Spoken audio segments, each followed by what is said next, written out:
Hello and welcome to a special interview for The Wire. Last night, President Trump once again changed the global economic outlook for the world. Earlier, he spooked everyone with his threat of reciprocal tariffs and sent stock markets tumbling. Now he's paused them for 90 days and market sentiment has sharply revived. But China continues to be in his sights, and a full fledged trade war has broken out between the two countries. So today we ask, has President Trump blinked? How much worse could the US China clash become? And where does all of this leave India? Those are the key issues I shall discuss today with India's former chief economic advisor, who is presently a senior fellow with the Peterson Institute for International Economics, Arvind Subramanian. Dr. Subramanian joins me from America. Dr. Subramanian, let me start with the question everyone is asking. Has President Trump blinked and retreated? What a commentator in the Financial Times this morning calls clear-cut capitulation? Or is this part of a well-thought-out negotiating strategy and a coherent plan to isolate China, as Scott Bessent, the US Treasury Secretary, has claimed? Which of the two? I think from all the reporting I've seen this morning, it seems like what happened was that when especially the bond market started spooking on Monday evening and Tuesday, that I think rang alarm bells amongst the financial advisors, especially Scott Bessent, who really feared a full-blown financial crisis. That, along with inputs from major executives like Jamie Dimon of JP Morgan, I think probably convinced President Trump to backtrack on some of these proposals. So certainly financial markets, senior executives did seem to have some role, a significant role apparently, in this retreat by President Trump. That being said, there's a difference between intent and consequence. But the consequence of what has happened yesterday, one interpretation of that, and this morning, Adam Tooze, who's an eminent historian at Columbia, is saying that, look, there's been a lot of madness in what has gone on. But at the end of the day, one can discern, or not discern is a strong word, one can at least say that there is a kind of, we're ending up in a situation where it's a kind of full-blown decoupling from China outcome. Even if it's not strategy or intent, certainly the outcome seems like. So the answer to your question is maybe in terms of intent and thing, it was driven by financial markets advisors, senior executives, but the outcome has been one of maybe contemplating full-scale decoupling from China. I'll come to China in a moment's time, but let's briefly focus on why the president did this. You mentioned panic because of the way the treasury bond market was going. He was spooked by that. You mentioned advice that he got from his advisors like Scott Bessent, the Treasury Secretary. In addition, the Washington Post has an article this morning that apparently several Republican senators were voicing serious concern, not just directly to President Trump, but also on Fox TV programs. And on top of that, Politico magazine suggests that there was growing concern in the White House that perhaps this could, over the next year or so, work against Republican Party interests in the midterm elections. So is it a whole range of issues that was behind the president's decision to retreat, backtrack, and in a sense, blink? That's absolutely right, Karan, because I think the fear amongst the politicians was that this full-blown financial crisis, plus the way the equity markets had behaved, could lead to a recession. And which would have meant rising unemployment, and that I think rebounds badly on the political fortunes of senators. And as you know, the midterm elections are not imminent, but they're not that far away, and sentiment can breach. So a combination of financial markets, senior Wall Street executives, Republican senators, all of them.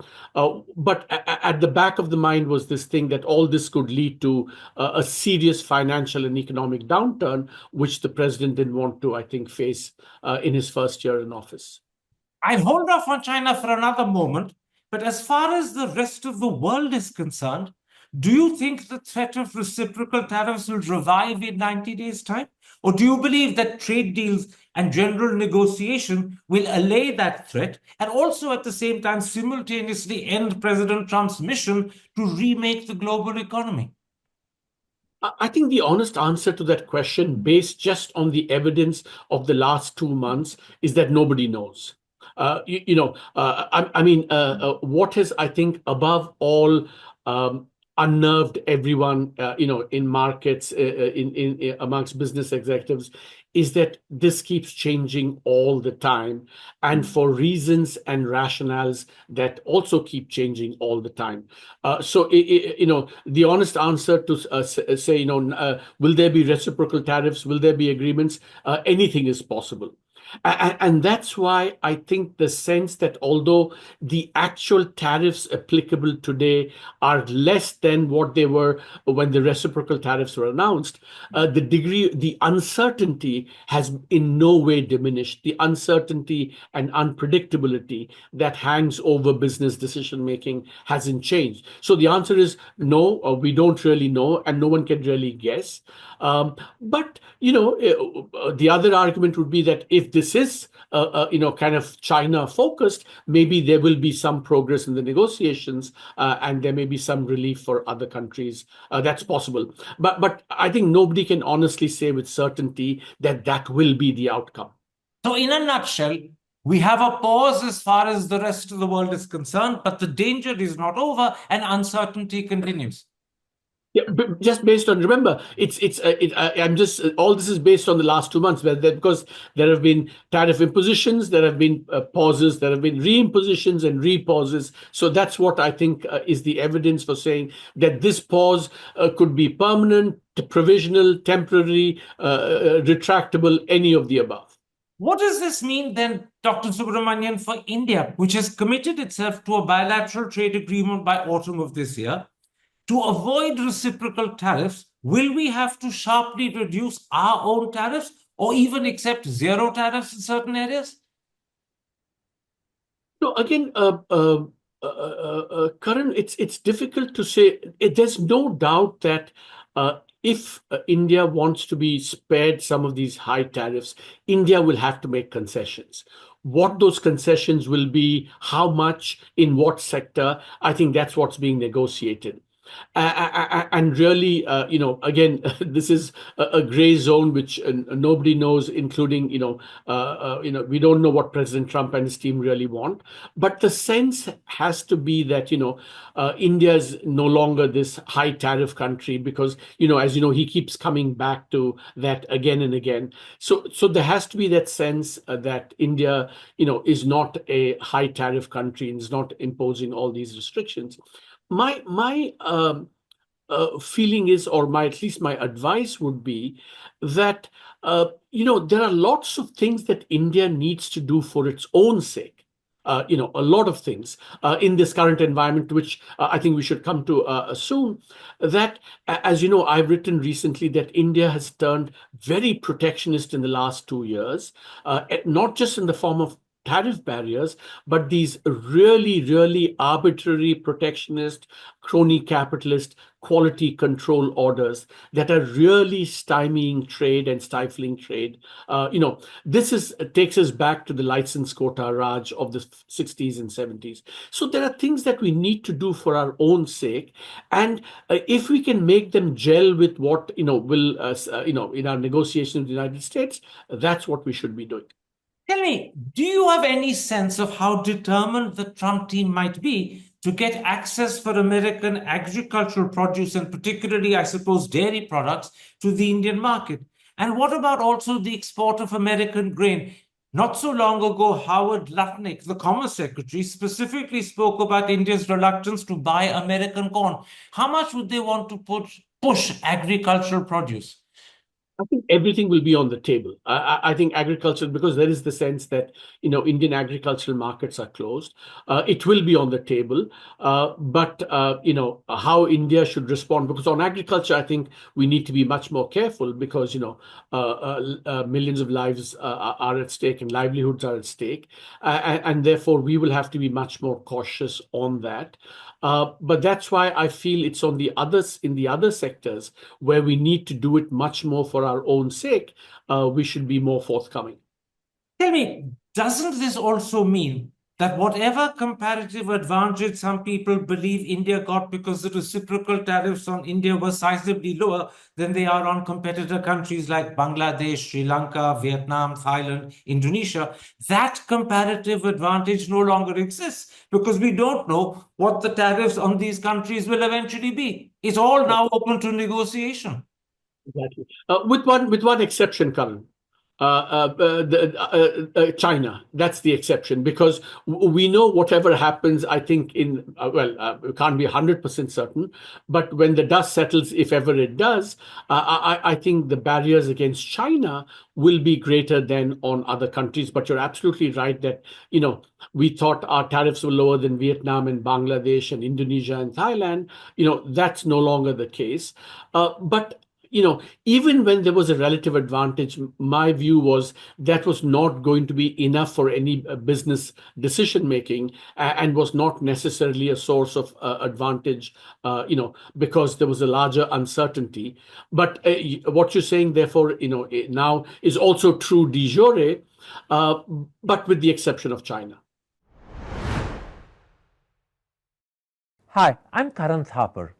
Over the last few years, I hope you've been watching my program, The Interview on the Wire. During that period, I've interviewed doctors, politicians, businessmen, scientists, authors, and even the occasional Nobel laureate. For me, it's been exciting. I hope it's been enjoyable for you. But these, as you know, are tough times, and if this program is going to remain bold, independent, and sometimes even defiant, then I think we need your support. At the end of the day, it's a truism, but editorial independence is best defended by the viewers. So if you would like this program to remain the way it is, forthright, outspoken, and interesting, then would you consider supporting us? All you have to do is to click on the description at the bottom. But more than anything else, I hope you will continue to watch the interview. Your viewership means an awful lot to me.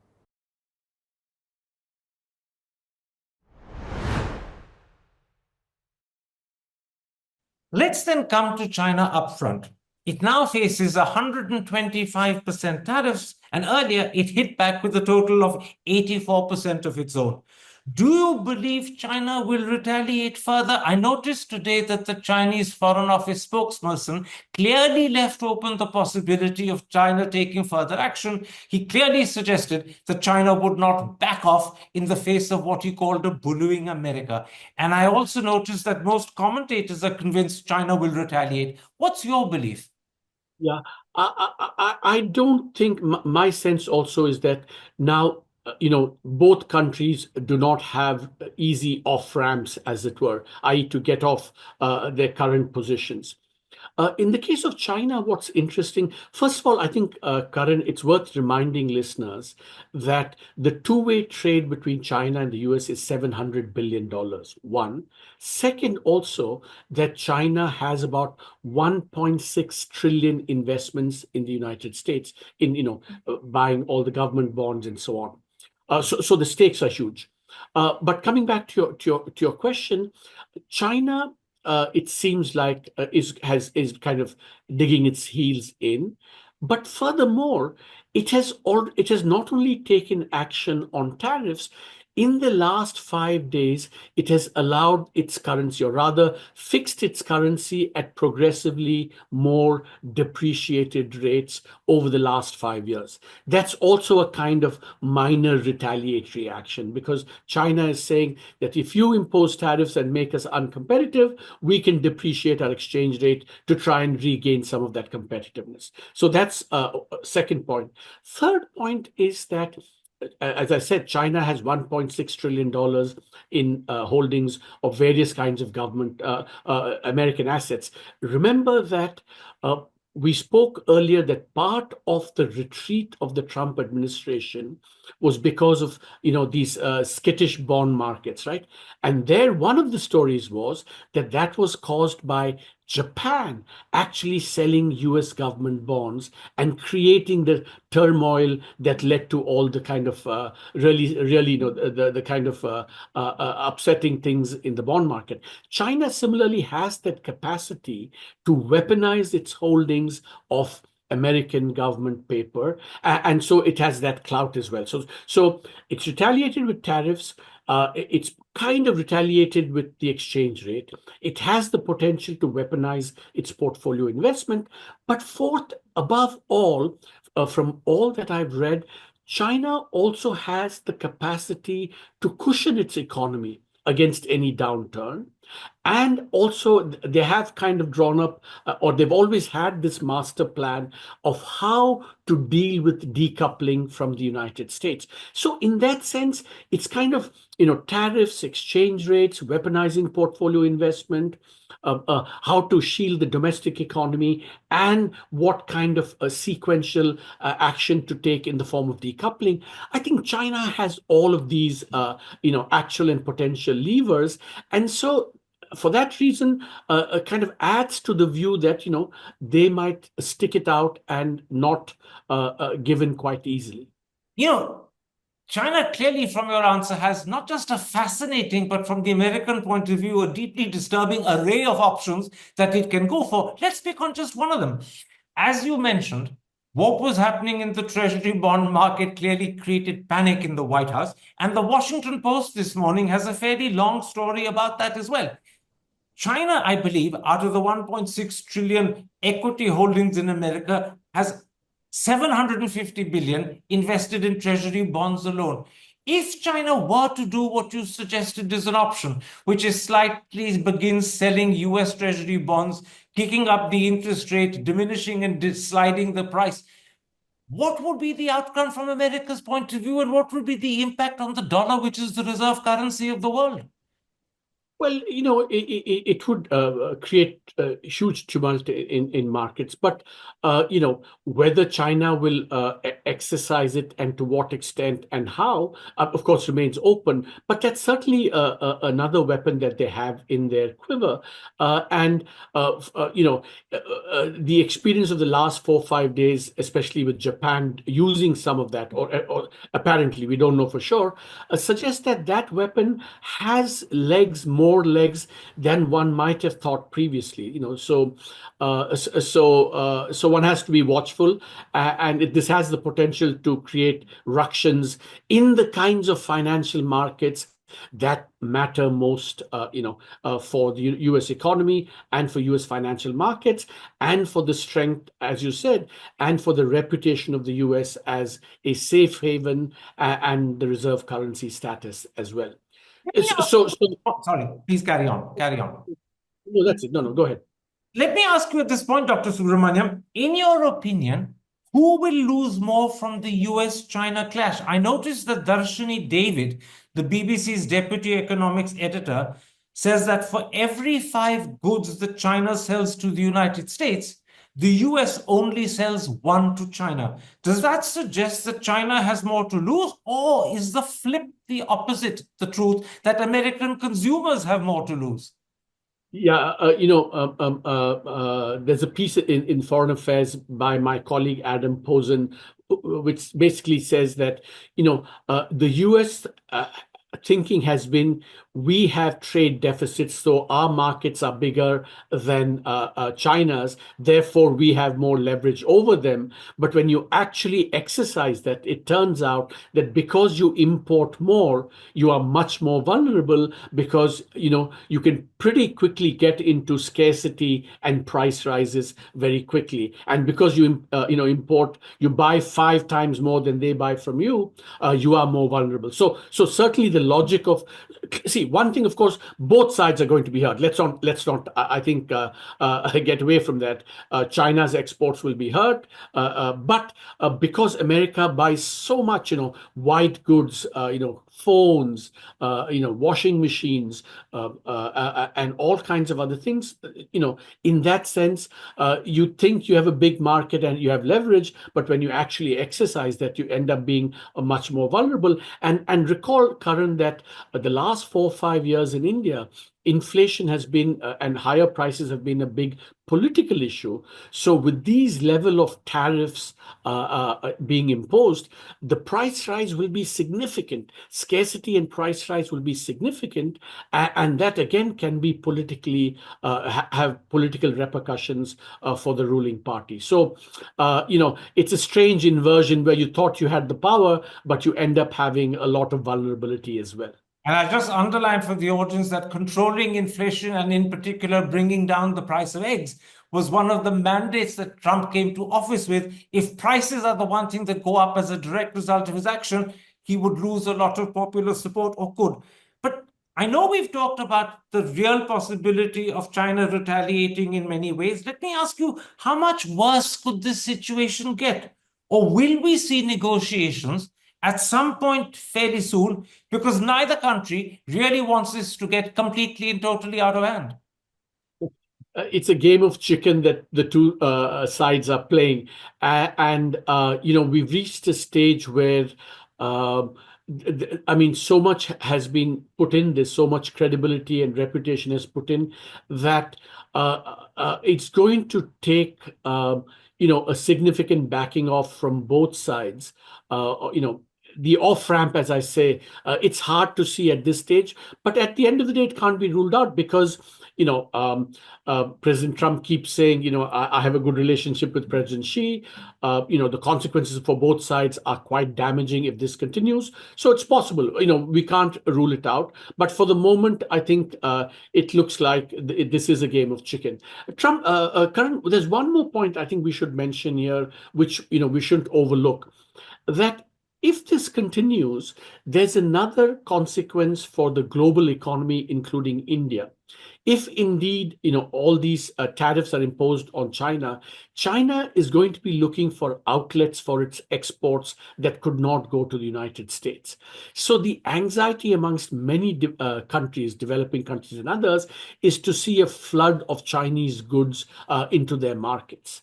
So this is another thing that India has to be prepared for, because there will be this excess Chinese capacity that will try and find outlets all over the world, and it could lead to dumping and deindustrialization, and all those fears I think could come back again, and India has to be quite alert to that possibility. Beyond the fear or threat of China dumping goods on India, we have actually a trade war between the world's largest and second largest economies taking place, and that's bound to have a broader international impact. How adversely will that broader economic impact affect India? And the answer is quite a bit, Karan. I've seen estimates that all of this will reduce India's GDP by 1 percentage point or whatever. I suspect that the impact will be a bit greater than people are anticipating, and let me say why. One, of course, is that if there's an economic slowdown in the US and the world, every country is going to slow down because there is going to be fewer markets for Indian goods and services as well. Of course, there will be some offset to India from the fact that oil prices are coming down. So that's good for India as a net importing country. So that's a positive effect. But I think the channel that people are not focusing enough on is the following. If, for example, companies in the United States, put on hold their investment plans, let's say, which is kind of likely to happen because of the uncertainty. Remember, the big problem now is not so much the actual tariffs themselves, but the unpredictability, which is going to put a freeze on big investment decisions. But if those investments are frozen, give you an example. Procter and Gamble says we were planning a whatever plant in the US. We don't do that. that the back office work and the analytical work that would have come to India and to India's global capability centers, that will also come down. So it's not just our manufacturing exports, but our services exports that might also be affected by a global slowdown in activity, which is something that we should be, alert to, as it were. Before we end this interview, let me, Dr. Subramanian, put a very different sort of question to you. Stephen Mirren, the chairman of Trump's Council of Economic Advisors, has written an essay, I believe not so long ago in April, that the revenue America will obtain from reciprocal tariffs is payback for what he calls twin global public goods that America provides the world. And he's talking about the dollar as the world's reserve currency and safe haven. And secondly, he's talking about the US military guarantee. Do you accept that logic? I think not, because Karan, I think one of the odd things about this whole the U.S. as a victim of the global system, I mean, sits completely at odds with the fact that uh, the U.S. has enjoyed very rapid economic growth in this, much greater than other advanced economies. It's been the financial center of the world. The dollar has been the reserve currency, and it has enjoyed enormous benefits from this. So now from beneficiary to victim is a kind of catapult in logic that's kind of somewhat difficult to appreciate fully. The only possible, I think, downside of all of this could be that perhaps, yes, maybe US manufacturing could have been slightly higher than otherwise. But if you leave that aside, this international trading order has worked not just to the benefit of China and India and other countries, it has worked to the benefit of the United States. It's still the country with the greatest innovation. It's still the country with the highest standards of living. The poorest state in the US has higher standards of living in most other advanced economies. So it's puzzling that this victimhood status is very puzzling, because this is a system that has served the US enormously. And remember, the dollar as a reserve currency has given the US so much clout. I mean, for example, the imposition of sanctions against Iran, Russia. So it's a little bit odd to suddenly convert something that's been of such importance and so much benefit to the US to suddenly say that it's a cost rather than an enormous benefit. That's the catapult that I think that's kind of difficult to understand fully. And in fact, that logic can't apply fully to China, because China is not a beneficiary of America's military guarantee. Very arguably, you could say it's a target of it. Yeah, absolutely. But I would say that I think to be see I think the fundamental problem, Karan, is the following: that while the US derived enormous benefits from this global trading order, the point was that it was kind of, of course, there are exceptions and caveats. Fundamentally, openness and trade is win-win. And the benefits of this open system that the US benefited from also benefited countries like China and India. They wouldn't have had their enormous progress from the late 70s onwards had the global system not been so open. So I think so I would say there are two mysterious kind of oddities about this position. One, that from you're actually beneficiary, but others are also beneficiaries, but you say you're a victim. And second, a fundamentally win-win logic has been converted into a zero-sum logic here. And both those, I think, catapults or reversals of thinking are kind of really problematic. And that's kind of at the ideological intellectual core of what we're seeing today. Finally, Dr. Subramanian, have the sharp tariff swings that we've seen in recent days, and they've often contradicted each other, strengthened Trump's image and standing or damaged it? You have to ask the question internationally or domestically. I think internationally it's unambiguous. I think it has damaged him. Domestically, we'll wait and see, Karan. Some polls say he's lost. His approval ratings are down among some group, but amongst his own base, they still seem to be holding up quite well. So we'll have to see domestically, and the ultimate test will be, when the midterm elections come around, we will see what exactly voters think. Internationally, unambiguous. Domestically, the proof of the pudding will be, I think, in the midterm elections and maybe in the run up to that as well. Dr. Subramanian, thank you very much for the time you've given me. And in particular, thank you for getting up so early in the morning to do this interview. I'm deeply grateful. Take care. Stay safe. Thanks, Karan. Great to be on the show. Thanks.